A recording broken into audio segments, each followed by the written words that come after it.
ค่ำคืนก็นอนอยู่นี่โดยลงมาแต่พอกลางเว้นนี่ซื่อโดยเออ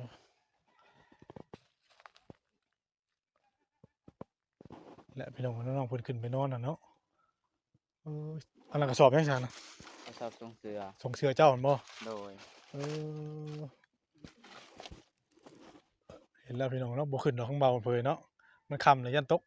โดย น้องเพิ่นก็มือคือสิเมื่อยล่ะมันเพิ่นเที่ยวขึ้นเที่ยวลงอยู่โอ้นอนอยู่ในเครือนี่ดีได้นี่เอ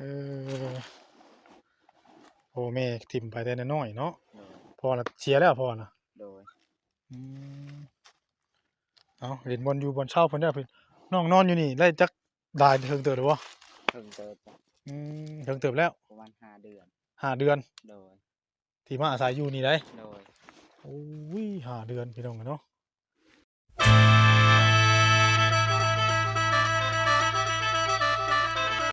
ได้อยู่นี่ก็ได้บ่เป็นหยังเอาฮับเป็นอันนั้นนะโอเคลองไปสอบถามทั้งสองฝ่ายเนาะแม่นสองฝ่าย ไปถามเบื้องนั้น อันนี้เพิ่น มื้อนี้สิพามาเนาะพาน้อง เด้เนาะ เบยพี่น้องเนาะยกย้ายเมื่ออยู่กับน้องสายพลพี่น้องเนาะพากันเข้ามาก็ดึกเลิบพี่น้องเนาะโทรถามดูแล้ว ถือว่ามาเคลียร์กันมื้อนี้พี่น้องเนาะเรื่องน้องเบยสิพาน้องเพิ่นเมื่ออยู่กับน้องสายพลเนาะสบายดีทั้งบ่าวกัญญาบ่าวพรบ่าวแสนบ่าวล่าเนาะแล้วก็ทั้งเนี่ยเพิ่นเนาะโอเคพี่น้องเนาะเบอร์ในบ้านสนุก บัดนี้ก็ทั้งน้องเพิ่นก็สิได้ข่าวดีแล้วเนาะบ่เพิ่นเนาะ แม่นได้ข่าวดีแล้วบัดนี้ เพราะว่าอันสิย้ายไปอยู่บ้านสนุนไซ ทางบ้านนี่น่ะถือว่าอนุมัติให้ได้เนาะ เฮ้ยยายป้ายนั่นเลยแล้วมอบ่าวลาบ่าวแซนเลยเงี้ยล่ะเลยไปเงี้ยฮับอีกบ่เลยเงี้ยล่ะก่อนพ่อเบยน่ะล่ะดอกบ่เลยเจียงกแตะไปเงี้ยบ่นักไอ้นู้ขันไปก็อมพนาอมไม่รวมวิลเนี่ยเลยพร้อมเพียงอย่างนาบ่เดิมสูดไปเลยดังนั่นเด้อขันไปเนี่ยระดับเลยจอกไปน้อยเด้อเอามันก็เราว่าเราผู้เดียวกับบ่สุดคนบ่รวมเบิ่งก่อนรวมบ้านเขียนพร้อมเพียงอย่างนาชาวบ้านเอาถึงเอาได้เดี๋ยวชาวบ้านบ่เอาแล้วก็ชาวบ้านหันยันบ่เอาหันบ่พร้อมเพียงอย่างนาต้องรวมลูกบ้านนำนี่แหละที่ว่าไปเช็คจ้าง การฮับนี้คือมันต้องคือทางต้องประชุมบ้านนะชาวบ้านเอาคนนี้มาอยู่นะเอาถูกต้องบ่มืดบ้านประชาชนเขาสิรวมประชาชนยอมรับบ่ผู้นี้เนาะยอมรับเลยก็ได้เนาะชาวบ้านโอ้ยบ่ได้ก็บ่ได้แต่ว่าเบื้องนี้หันถ้าว่าสนุนบ่ฮับก็มาปลูกอยู่นี่ก็ได้ครับแต่คันเข้าฮับเลยก็เฮ็ดให้บ่ยุ่งยากไปได้เอาคำตอบจักเออ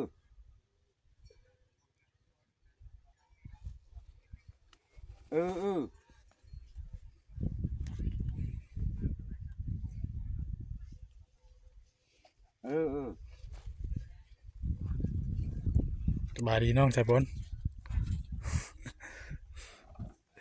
ถ้ากูตาตีnhớ mà cái đó của pai mà cái cô taตีมันน่ะเก่าดอกก็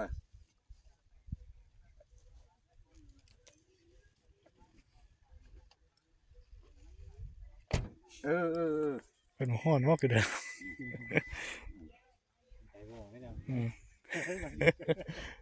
มันคือตอนมาได้เนาะเพิ่นว่าได้บัดนี้ ก็คือเก่ากันแล้ว เพิ่นว่า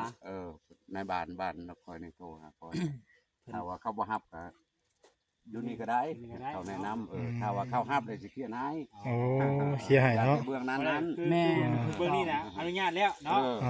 ยังรอแต่ทางนั้นยังรอแต่ทางนั้นว่าทางนั้นเขาก็ต้องประชุมเหมือนทุกๆครัวเรือนเนาะคือโตเพราะอะไรกับโตตนเพิ่นบุคคลนี่สิไปอยู่พุ่น5คนนายบ้านไปเอาเขาประชาชนเขาก็บ่ห้ามเอาบ้านเอาแม่นบ่เนาะกะเบิ่งหั่นนะตามเขาเว้าหั่นนะเนาะนั่นนะไม่ได้มาเจ้ามาล้มทางสนนก่อนโดยได้คือมื้อนี้หรือว่าเป็นมื้ออื่นบ่สรุปมื้ออื่นบ่สรุปมื้ออื่นก็ได้เนาะมันค่ำแล้วม มื้อจะสรุปก็ได้แต่เนาะ ครับ เพราะว่ามื้อนี้เฮาโทรคุยกันแล้ว แต่ว่าเฮายังบ่ได้คำตอบแล้วก็มื้อจังมาฟังนํกันอีกว่า โดย ทางลูกบ้านเพิ่นนี่ สิพร้อม ยอ บ่ มรับพร้อมเพรียงเอาทางน้อง ใส่น้องอันเบยไปบ่ เพิ่นเมื่ออยู่บ่เนาะ อืม เลย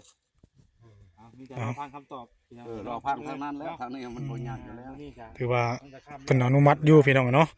ให้ทั้งน้องเบยเมื่ออยู่น้ำสองน้องสายพลมีแต่เฮาเมื่อเคลียร์ทั้งบ้านทั้งน้องสายพลบาดนี้น้องสายพล โดย สบายดีอ๋อน้องสายพลพามาได้พี่น้องเนาะ โด สบายดีเด้อเนาะเจ้าบ่ฮ้อนบ่อยู่ในนี่ บ่ เออ เป็นจังได๋เพิ่นเฮ็ดให้บ่ใบยุ่งยาก ทางบ้านนี่น่ะเพิ่นสามารถเฮ็ดให้ได้ โดย แต่ปัญหาทั้งท้ายบ้านถนนพุ่นนั่นเพิ่นสิยอมรับเอาบ่ถ้าเพิ่นยอมรับเอาลูกบ้านหรือว่าผู้ใหญ่บ้านยอมรับเอาก็ถือว่าโอเคเพิ่นเมื่ออยู่ได้อยู่ได้เนาะแต่ว่าน้องเพิ่นนี่อยากเมื่ออยู่แม่นบ่ เมื่อน้อง น้องเบยนะ ร่วมกันแล้ว ล้มกันแล้ว โดย น้องมาจากเมื่ออยู่น้ำน้องชะพล โดย โอ้น้องเพิ่นก็เป็นคนที่ว่าเอ็นดูอยู่ได้พี่น้องน้องเลยกันเนาะแต่เมื่อเขาคู่กับน้องสายพลนี่โอเคเลยเนาะ โดย มีแต่มื้ออื่นเพิ่นสิสรุปให้เอาเมื่อเคลียร์เรื่องทั้งในบ้านทั้งถนนก่อน มื้ออื่นเพิ่นว่าจังเพิ่นสิมื้อนำ แม่นเพราะว่าเขาต้องเมื่อเคลียร์ทั้งในบ้านทั้งนั้นก่อนทางในบ้านพุ่นยอมรับแล้วลูกบ้านยอมรับว่าเมื่อไหร่ก็แม่น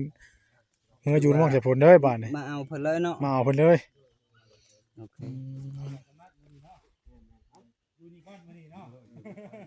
ถือว่าตกลงกันเรียบร้อยแล้วพี่น้องเนาะมาฮอดหม่องฮอดบอลมาบุกชมบ้านน้องสายพลมาพามาล่าฮอดบอลได้นี่เนาะ โดย ก็ต้องเอามือให้ไล่เด้เนาะ น้องว่า เจ้าอยู่ในคือมันในคือเลิกแท้ว่าตามลาพอแห้งได้เพื่อสิทันเจ้าเขาว่าเพื่อสิพามือชินูนเขาว่า เจ้าชายเจ้าของคนเดียวพาเพิ่นพาไปเบิ่งบอลอยู่บอลเช้าเพิ่นน่ะ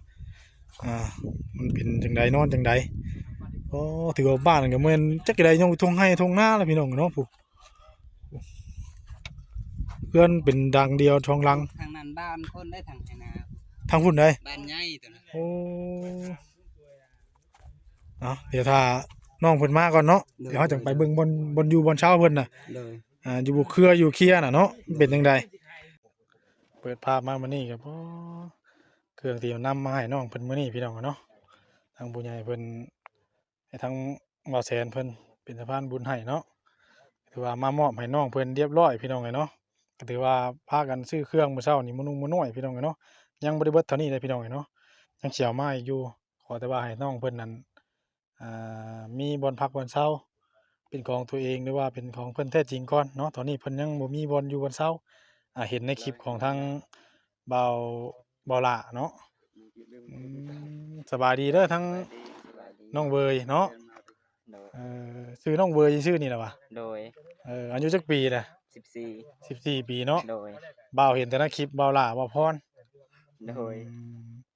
อันนี้คือได้เสื้อใหม่บ่ตัวนี้ โดย เสื้อเก่าตะกี้น่ะขาดๆแม่นบ่ โดย ทิ่มแล้วบ่ ทีมแหละ ทิ่มแล้วเนาะ โดย อืมน้องเบยอายุ14 ปี โดย ผมก็ไปตัดแล้วนี่เนาะ โดย คักเลย เห็นตัวจริงแล้วพี่น้องเนาะบัดนี้เนาะเพื่อสิมาฮอดน่ะก็จนค่ำจนมื้อพี่น้องเอ้ยน้องจะผลพาบุกมา พาบุกมาแล้ว พามาตามล่าเนาะ ตามล่าน้องเบยว่า สุดท้ายก็เห็นตัวจริงแล้ว สุดท้ายก็เห็นตัวจริง เป็นจังไดความรู้สึกเห็นทั้งบ่าวมานี่ดีใจบ่ ดีใจ ดีใจเนาะ โดย คือถามเลยเนาะพี่น้องเนาะเครื่องของที่ว่าไล่มามองมาให้เจ้ามันบ่เคยไล่มานี่เทื่อเนาะแต่ ตั้งแต่เกิดเป็นคน ตั้งแต่เกิดเป็นคน โดย ถามพ่อแม่ได้จะไปทางไหน พ่อแม่ แม่น พ่อแม่ปะกันแล้ว พากัน โดย แล้วก็ ปะกันแล้วก็พอเฮาตายแม่เฮาจักไปใส่เลย บ่จักเลย ตอนนี้ปะแต่ยังน้อย มีบัตรแห่งน้อย ๆโดย มาว่าเจ้าอาศัยอยู่นำไผใช่บัดนี้ อยู่คนเดียว อยู่คนเดียว บัดพอเฮาตายไปแล้วก็อยู่คนเดียว อยู่ในชาวบ้านในนาในป่าในดงสิบ่ โดย โตพี่น้องเอ้ยเนาะบ่มีเฮือนบ่มีหยังเลย บ่ เอาเฮือนพ่อเฮือนแม่อยู่กันกี่เด้อ แม่ บ่ได้มีบ่จ้ะ บ่มี บ่มี โดย เออโดยเอาพี่น้องอะเนาะเพิ่นน้องเพิ่นนี่อยู่บ้านนาทองเนาะ โดย เมืองชลบุรีพี่น้องเนาะเออเนาะก็ถือว่าเฮามอบเครื่องมอบหยังให้เพิ่นเรียบร้อยพี่น้องเนาะ โดย ดีใจเนาะน้องเนาะ โดย อืมผู้ใหญ่ทางต่างประเทศพุ่นแหละพี่น้องเนาะ โดย ไปบ่าวอยากไปเบิ่งบอลน้องที่ว่านอนอยู่เครือ ไป พาบ่าวไปเบิ่งแหน่ไปพาน้องเพิ่นไปก็ได้ช่องสปอนเด้อให้น้องไปเพิ่นก่อนแป๊บหนึงมาบอลเพิ่นพักเพิ่นเช้านะฮะไปเบิ่งเครือบอลเพิ่นนอนนะเพิ่นนอนได้จังไดเนาะอืมถือว่าดีใจน้ำน้องเพิ่นพี่น้องเนาะที่ว่ามีผู้รักผู้ใหญ่เพิ่นชดซอยกันเข้ามาพี่น้องเนาะยังบ่ได้พอสำนี้เด้อพี่น้องเพิ่นยังสิหลายทานเนาะเพิ่นอยากชดอยากช่วยน้องเพิ่นแต่ว่าสรุปแล้วน่ะน้องนั่นอยากเมื่ออยู่พุ่นบ่ โดย เบิ่งไม้ตัวนี้บิดละน้องน่ะอยากเมื่ออยู่น้ำลุงโจยแล้วน้องสายฝนเนาะ โดย อืมบ้านนี่อยู่เป็นหยังอยู่พี่บ่ได้บ่ อยู่ได้คือกันมันคือลำบากมันเป็น อยู่ได้คือกันแต่ว่าลำบากบ่ ลำบาก ลำบากไปได้น่ะ ลำบากแบบชาวบ้านทำ ชาวบ้านบ่มักเจ้า โดย ทางเจ้า โดย เออนี่เนาะบ่อนเจ้าอยู่เนาะ โดย เห็นแต่ในคลิปพี่น้องเนาะปู่ปอกลางค่ำคืนก็นอนอยู่นี่ โดย ลงมาแต่พอกลางเว้นนี่ซื่อ โดย เออ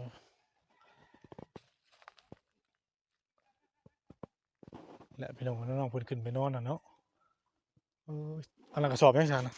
กระสอบทรงเสือ ส่งเสื้อเจ้าหั่นบ่ โดย เออเห็นแล้วพี่น้องเนาะบ่ขึ้นดอกข้างเบาเพิ่นเนาะมันค่ำแล้วยันตก โดย น้องเพิ่นก็มือคือสิเมื่อยล่ะมันเพิ่นเที่ยวขึ้นเที่ยวลงอยู่โอ้นอนอยู่ในเครือนี่ดีได้นี่เออโอ้แม่ทิ่มไปแต่น้อยๆเนาะ โดย พอละเสียแล้วพอน่ะ โดย อืมเอาเห็นบอลอยู่บอลเช่าเพิ่นได้เพิ่นน้องนอนอยู่นี่ได้จักได้เทิงเติบหรือบ่ เพิ่งเกิดจ้ะ เทิงเติบแล้ว ประมาณ5 เดือน 5 เดือน โดย ที่มาอาศัยอยู่นี่ได้ โดย โอ้ย5 เดือนพี่น้องเนาะมานั่งรูปอยู่นอกกูปะยันบ่มียุงได้มาเบิ่งบอลโชว์บอลอยู่บอลเช่าเพิ่นน่ะพี่น้องเอ้ยถือว่ามาพบพ่อตัวจริงพี่น้องเนาะน้องน้องเวยตามจุดประสงค์ที่ว่าที่ให้มาตามน้องเพิ่น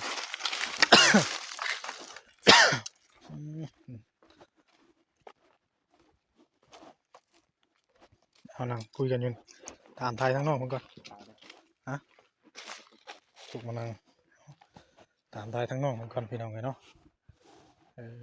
มาอยู่นี่ได้5 เดือนเนาะ โดย เป็นจังได๋คือชาวบ้านคือว่า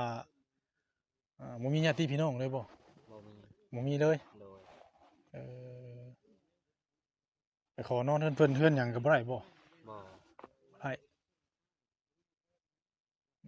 ได้อยู่แบบดำคืน2 คืน นำคืน2 คืน แม่น แต่ละมื้อเจ้าไปเฮ็ดเวียกหยังแต่ละมื้อน่ะ บ่ได้เฮ็ดเวียกหยังไปเขาเบาล่า บ่ได้เวียกหยัง บ่ เอาว่าตอนที่ว่าเจ้ามาอยู่ไอ้นี่แบบว่านี่ข้าวน้ำได้กินได้ตอนที่ว่าท่านได้มีแบบทีมงานเข้ามาช่วยเหลือไว้นี่น่ะ ตอนทัดก็ไปทางให้ทางป่าใส่เขาอยู่ดงพุ่น ไปทางให้ทางป้าซะเพิ่น แม่น แล้วก็กินข้าวนำเพิ่นแหล้วเนาะ แม่น ไปให้เท่าไหร่ก็กิน แม่น แต่ว่าพ่อแม่นี่บ่มีญาติพี่น้องก็บ่มี บ่มี มีแต่อาศัยอยู่ผู้เดียว แม่น ไปวัน แม่น ๆ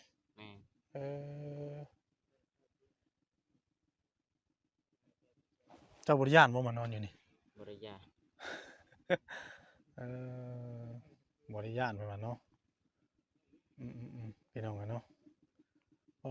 เห็นน้องเพิ่นนอนแล้วก็โอ้ยเนาะโอ้ดีๆพี่น้องเอ้ยสรุปแล้วน่ะน้องนี่อยากเมื่ออยู่กับน้องสายฝนอยู่เนาะ โดย มีแต่ว่าทั้งเพิ่นก็โอ้ล้มกันพี่น้องเนาะทั้งบ้านทั้งนี้แล้วก็บ้านทั้งนั้นถ้าเพิ่นตกลงว่าเมื่ออยู่ได้ทั้งนั้นก็รับได้แม่น น้องสิได้เมื่ออยู่น้องสะพลพุ่น โดย อืมเมื่ออยู่ลุงโจยหันเนาะพี่น้องเนาะสามทั้งผู้รักผู้ใหญ่เพิ่นเฮ็ดกระต๊อบหรือว่าซื้อดินให้น้องเป็นของตัวเอง โดย อ่าระหว่างอยู่บ้านนี่กับบ้านทั้งนั้นน้องอยากทั้งได้ขับตัวกันเมื่อบ้านตัวนั้นเนาะเพราะว่ามันใกล้เนาะมันก็ใกล้ทางในพี่น้องเนาะมันก็สะดวกกว่ากันอยู่แต่นี่เพื่อมาหาน้องเพิ่นนี่โอ้ยบุกป่าบุกดอนมากทึกถือว่าไกลพอสมควรเนาะถือว่าโหดีๆพี่น้องเนาะบอนบ้านน้องเพิ่นอยู่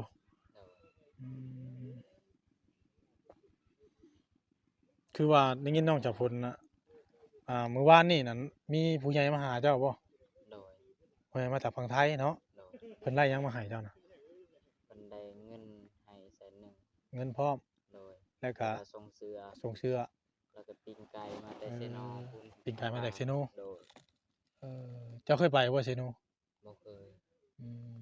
บัดนี้น่ะทางผู้ใหญ่น่ะคือเพิ่นว่าสิแบกมาเอาเจ้าไปไสพุ่นน่ะไปไทยพุ่นบ่ โดย อยากเอาเจ้าไปอยู่นํ โดย มาเจ้าตัดสินใจได้ซะบัดนี้ บ่ไป บ่ไป โดย โอ้น้องเพิ่นบ่ไปได้พี่น้องเอ้ยเนาะมีแต่ว่าอยากไปอยู่นำน้องสายพลนั้น โดย ถือว่าเจ้ากับน้องสายพลกับลุงโจยนี่บางฮู้จักกันดีเนาะ โดย พี่น้องเอ้ยเนาะอยู่คนละบ้านแต่เขาก็ฮู้จักกันดีพี่น้องเอ้ยเนาะดีแล้วที่ว่าน้องตัดสินใจบ่ไปเนาะ โดย ไปก็เฮาก็ผู้เดียวคือเก่าพี่น้องเอ้ยเนาะ โดย อยู่ในบ้านเฮาดีกว่าเนาะคือมื้อนี้น่ะทางพวกอ้ายมาก็ถือว่ามาตามหาเจ้า โดย เนาะเห็นแต่ในคลิปทั้งบาลาพรเพิ่นแล้วก็มามอบเครื่องให้น้องนั่นแหละ โดย ยังมือใหม่ยังสิเอามาให้อยู่ โดย ทั้งว่าแสนว่าเป็นเครื่องพวกหม้อนึ่งหม้อแกง โดย เป็นหวดเป็นหยังนั่นแหละ โดย เครื่องใช้ในครัวมีแต่ว่าขอให้เจ้านั่นมีที่อยู่เป็นหลักๆก่อน โดย ตอนนี้ยังบ่ฮู้ว่าสิ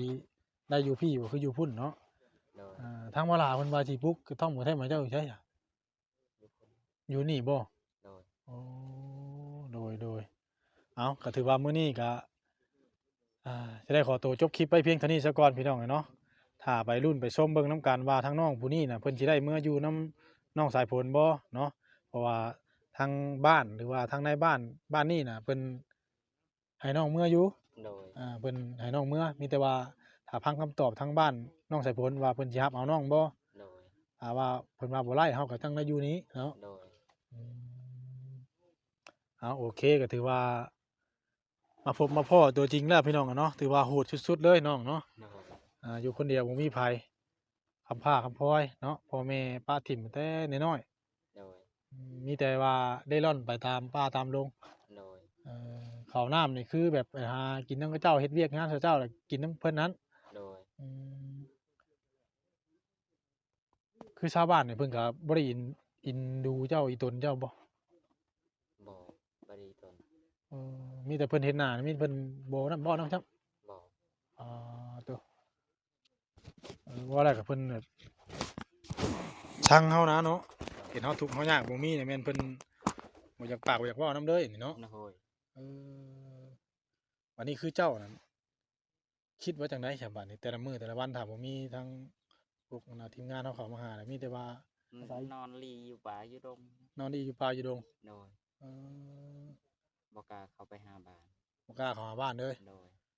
อยากหันอยากนี่อยากน้ำอยากในเย็นอยากยากเลยเนาะ โดย จักคือเฮาไปเฮ็ดจุดหมอกจุดมันทางป่าเพิ่นนี่เพิ่นบ่ได้ให้เงินให้หยังเฮาบ่ บ่ มีแต่ให้เขากินซื่อๆพอ โดย ถือเพิ่นเนี่ยบ่ให้ซับ บ่ ตัวพี่น้องเนาะสุดโหดดีพี่น้องเนาะไปสับพี่น้องเนาะพบพ่อกันมื้ออื่นเด้อพี่น้องเนาะสำหรับกินนี้ค่ำแล้วก็สิขอตัวกลับก่อนเนาะน้องเนาะ โดย โดย บ่มีหยังให้ทั้งบ่าวก็เลยเอาเงินให้น้องเพิ่นไว้ซื้อน้ำซื้อในกินก่อนพี่น้องเนาะถือว่าบ่าวสิเอาเงินมาให้เจ้าไว้ซื้อน้ำซื้อในกินเด้อ โดย โดย กำลังใจให้น้องเพิ่นก่อนพี่น้องเลยโดย